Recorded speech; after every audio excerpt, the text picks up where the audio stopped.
Hi, this is Kiran Manral. I'm back with another episode of Chasing Creativity, and today I have with me the wonderful Anu Menon, whom we still know as ex-Lola Kutty. Welcome to Chasing Creativity, Thank Anu. you, Kiran. Thank you for having me. I've always wanted to chat with you, Anu, because I'm fascinated by the fact and how do you live or how do you struggle to shed that? Or are you happy with that baggage, that role, that persona? I've always said I don't think you can really resent something that you partly created. So I just feel it's just come in the way of my item number career. Kiran. That's all. I could have done Kala Chashma instead of Katrina Kaif, but be that as it may. No, I think it's amazing, and I feel like you're at that stage where Lola ended honestly 12 years ago. But the fact that she has this place in people's hearts and minds, and sometimes a lot of people on Insta remind me of things that I've completely forgotten. So her appeal has sort of, I've been gobsmacked by it.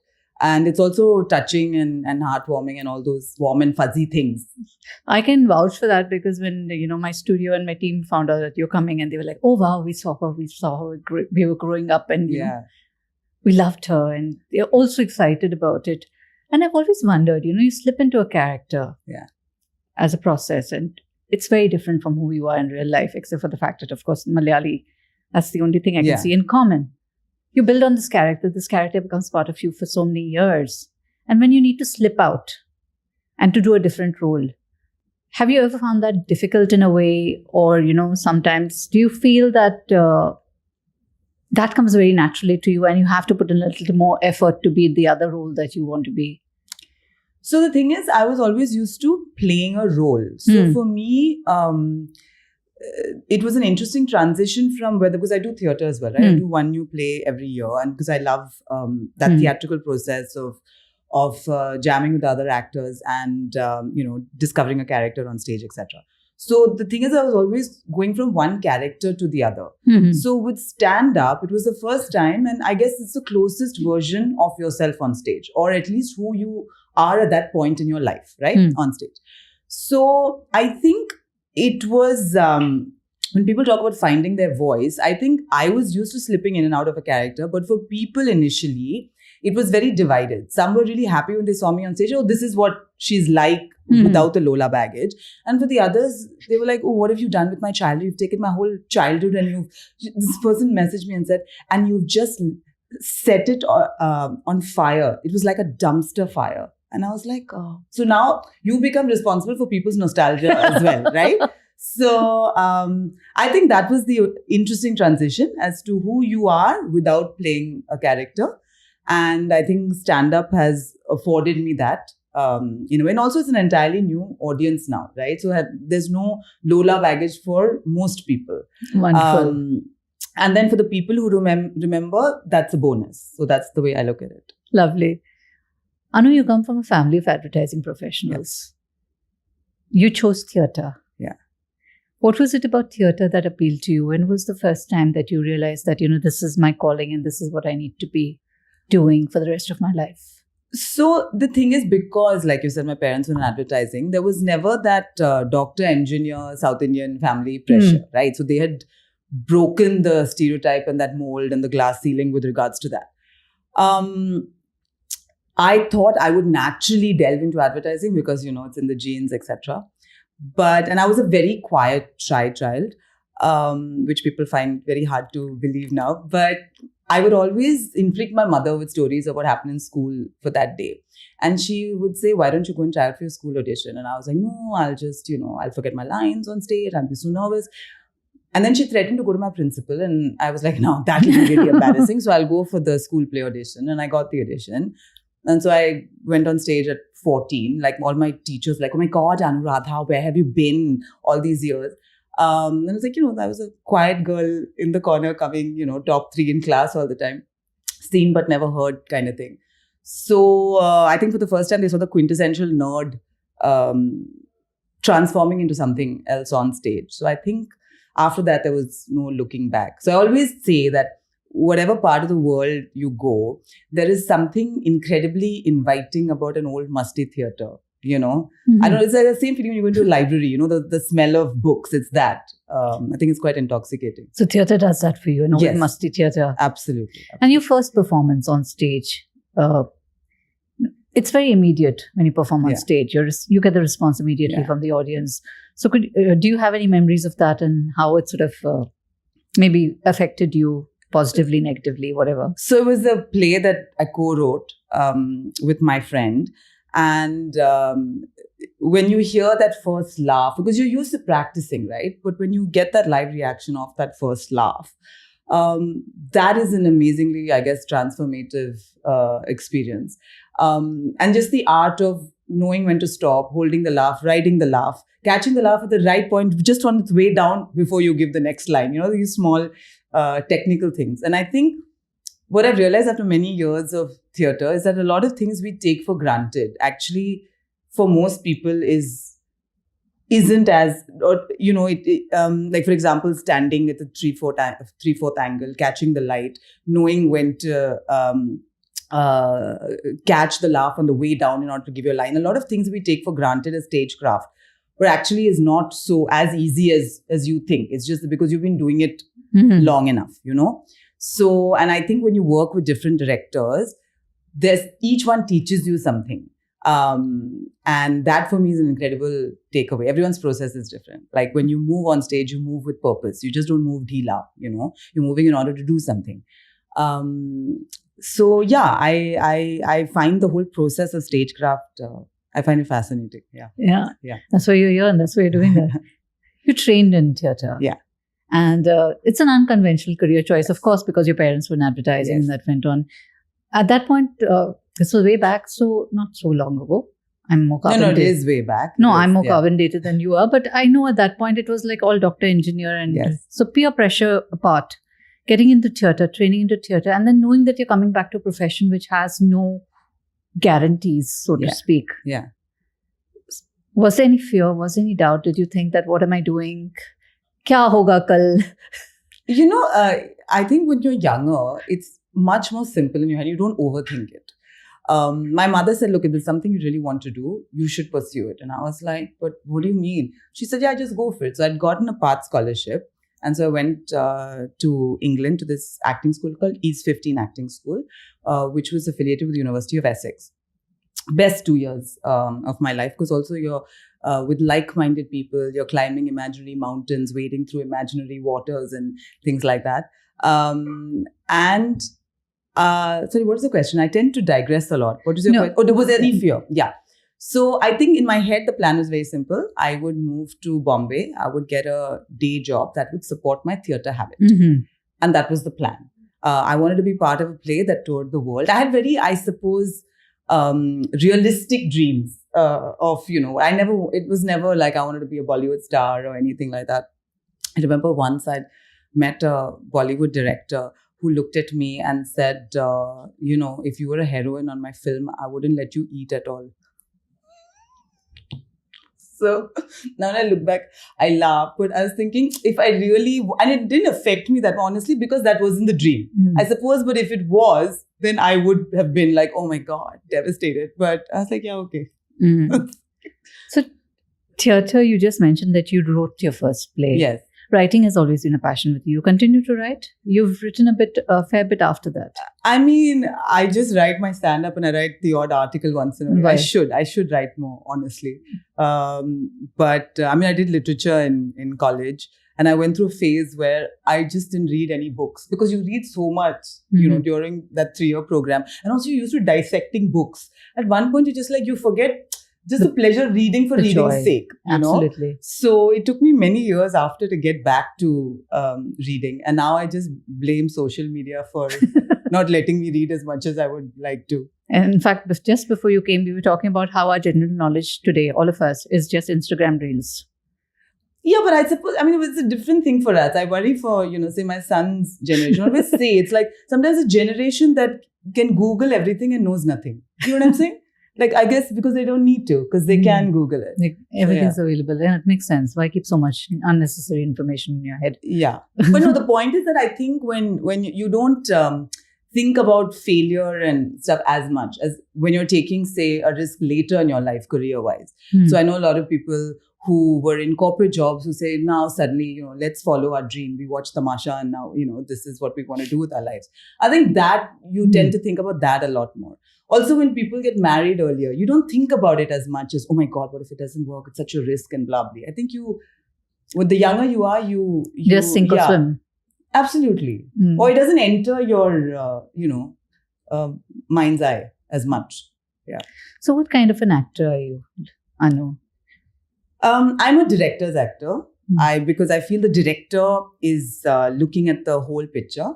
You have your idea of what your character is. So I do like a whole character arc and study and the color she likes and the day she was born, her zodiac sign. Oh, lovely. Yeah.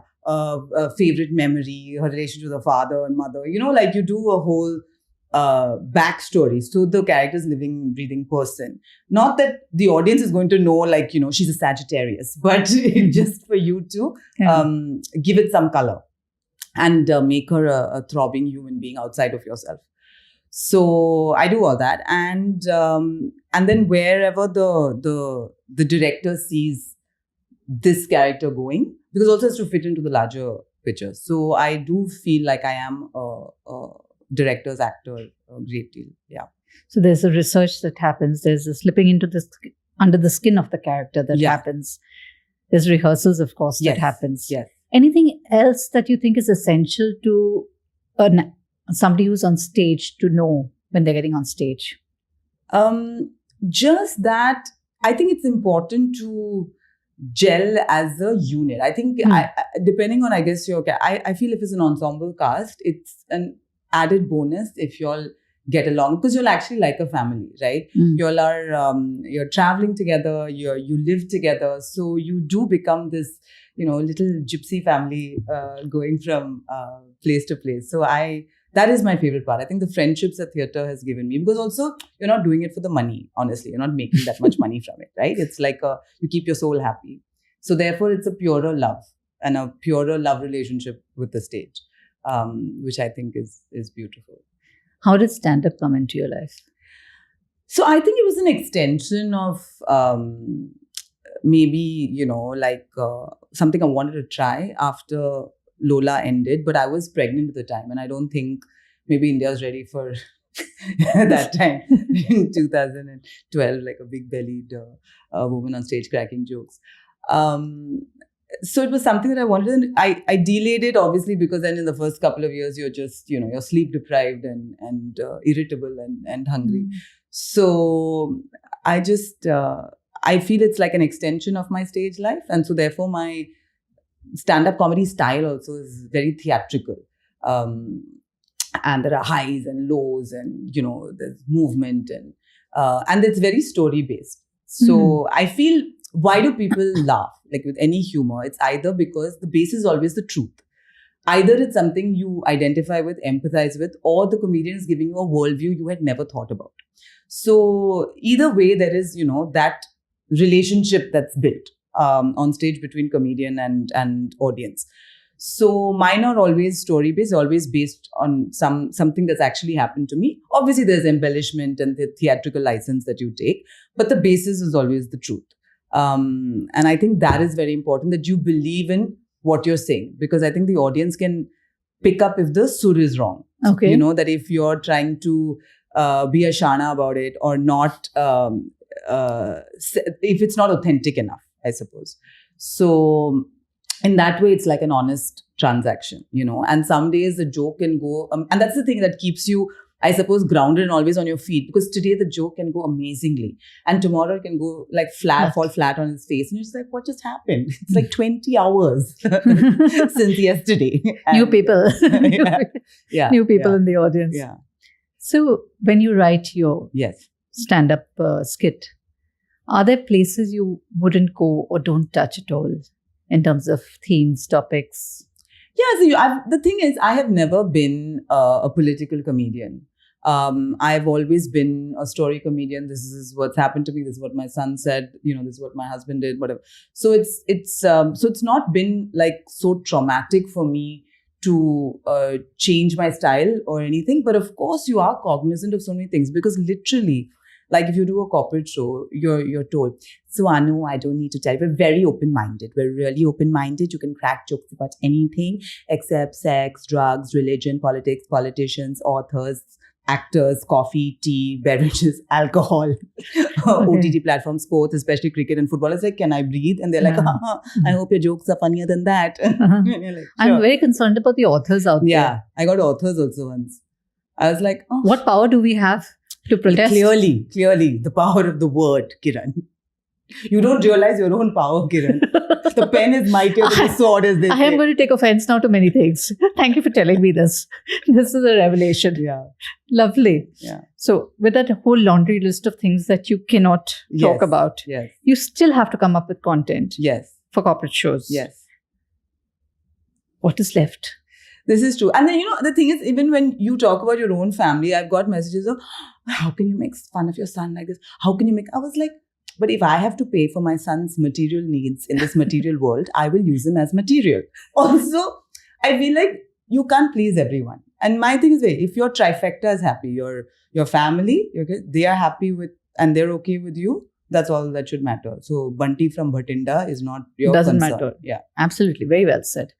And I know I get this because when I used to blog, I would be calling him Brat. Yeah. I'd get very angry comments. Yeah.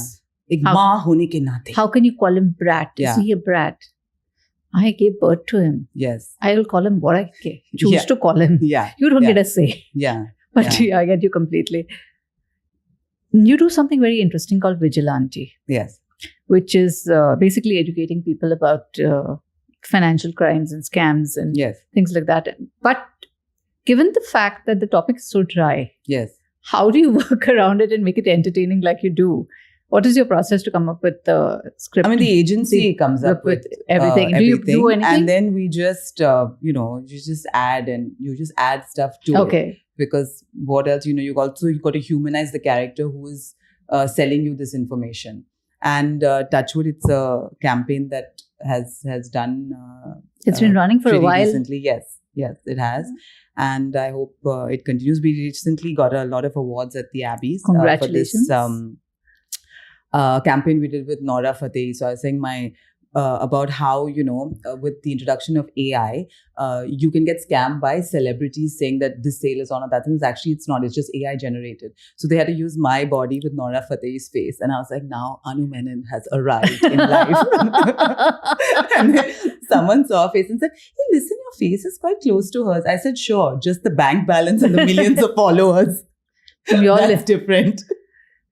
That will come too. If everything else has come, wo bhi ho jayega. Why not? I mean, this is what the youngsters call delulu.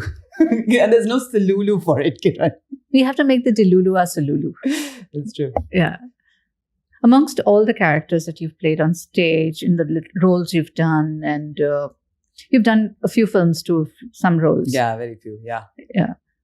Is there something that really was difficult to get into? Was something that you had to really struggle to do? Or, you felt you couldn't identify with this character, you couldn't see the motives as to why the character behaved in a certain way and had to work through that to perform? I think when I choose roles on stage, I suppose some sort of intentionally stay away from comedic parts. Okay. Because that anyway I do on stage in my stand-up. So I intentionally don't pick comic roles. And like recently there's a play I do called Hidden Agendas, which for me is very interesting only because the character is quite vanilla.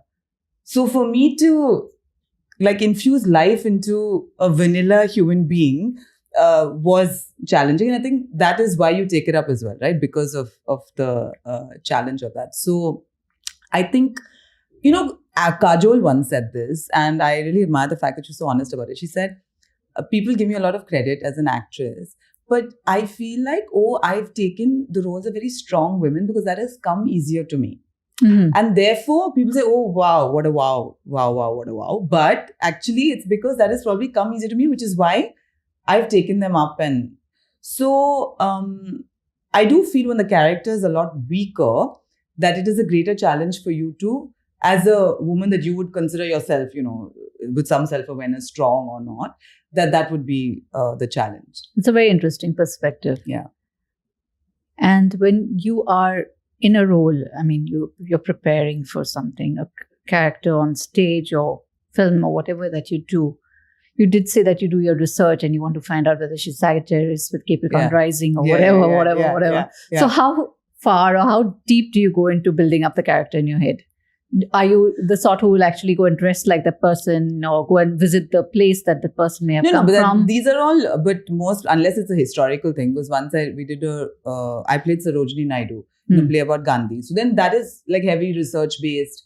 You have visual references and stuff. Otherwise, it's up to you, right? So it's just a question of what inner life you are giving the character. Okay. So that's a lot to do with your own imagination. So unless it's historical, the amount of actual research is not as much as what you are, I guess, are deciding for the character. But with regards to stand-up, it's right because, everyone has a different process. And I write everything from A to Z. I have written my set. Because I need to do that. But a lot of people, a lot of comedians, and I admire this, will have a vague idea of what they want to say and will discover it on stage. Wow. I said, I cannot. That's courageous. I really cannot do that and I would never, because I need to know where the story is going, where my, I guess maybe it helps me, and that's my process. I don't know. And I've realized also there's no right and wrong when it comes to a writing process. It's just, I suppose, what works for you. There's one comedian said that he knows all the punches in the story, but he will get there differently each time. Okay. But for me, I will get there in the best way I know how. And if that works, then I'm not going to, unless I can better it, I'm not going to change it. Okay. So, and also, I keep saying also a lot, no? Yeah, anyway. So, I have this thing that somewhere, and maybe because the truth is I live in town and all the comedy clubs are in the suburbs, and I have to get up at 6:30 in the morning to send Satan's Spawn to school. So I'm like, come all the way for 15 minutes. Sometimes you're like, So I don't do it as often as I should, and that's the truth. So someone said maybe that's why, you feel the need to write everything down. I said, no, I just think that's just me. It has nothing to do with... That's your process. Yeah. That's what works for you. How do you work with your material that you've already performed? Do you take it and recycle it, or do you completely kill it? Because I read George Carlin saying that he completely kills his material. I think it's important to keep certain jokes. Like for you, certain things that you may find that you've outgrown or are too simplistic for you. But certain audiences still like it. Mm-hmm. And at the end of the day, I think your duty is to your audience. A lot of times, as comedians, you want to impress the other comics on the roster, but that's actually not your job. Your job is just to make the people in front of you laugh. So, and certain kinds of audiences demand certain. Some audiences laugh at the simplest joke, and I think there's great beauty in laughing at the simplest joke. You know what I mean? So I don't think you can ever kill something. Like you may forget it, but it's always important to keep it. And that's why writing it is important. Because then you have the paper proof that it's brilliant. So I don't think you can completely kill it. It's always useful to, and it also reminds you of your own evolution, right? In terms of your writing, in terms of your performance, where you started off with a joke and how you would never think it okay to crack that joke again, or So I think that's always it's a nice thing to have. Lovely. Being up on stage performing a set you've written, it's also very vulnerable. There's a lot of, because you're opening parts of your life, and sometimes stuff goes down well, sometimes it doesn't go down well. How does it affect you as a performer? So I think and this is a completely wrong attitude to have, but I put so much pressure on myself that I have to get it right at the get-go. And my friend Saurabh Pant, who's a stand-up comedian, said, an open mic is your time to fail, and you should allow yourself and give yourself that license to fail. But I was like, oh my God, what if I do? And then they'll be like, see, women are not funny, we told you. So I feel that is the mistake I make. There is no reason for me to carry the burden of an entire gender onto my 10-minute set on stage. But that is something that I do somewhere at the back of my mind. Okay. That's something that I have to learn to shed and get over. Also, I've always believed that funny is funny. But sometimes you have to be cognizant of the fact that your material may not be appealing to a 19-year-old in the audience. Because the things I talk about are not appealing to a 19-year-old. If I'm talking about my 11-year-old kid, what unka kya lena dena? Okay, great. So I think sometimes you have to understand that not every audience will get your material, and that's okay. Like the same thing did really, like we said, will kill one day and will not. So yeah, it is all it's an experiment. But I think somewhere you should also enjoy what you're saying. And if you find enjoyment in it, I think you'll find a way to make it. Or sometimes you just leave a joke in there because it makes you happy. There are some jokes like you was like, why didn't they get it? I too find it very funny. So, what is wrong with you people? Yeah. And the most like idiotic joke that you just like threw in like an and then they're like, ha ha, and you're like, I don't understand. The collective IQ of this room needs to be checked. Okay. I want to go back to something you just said about women not being funny. Yeah. And that's something that, I write humor. Yes. And you get that all the time that, women aren't funny.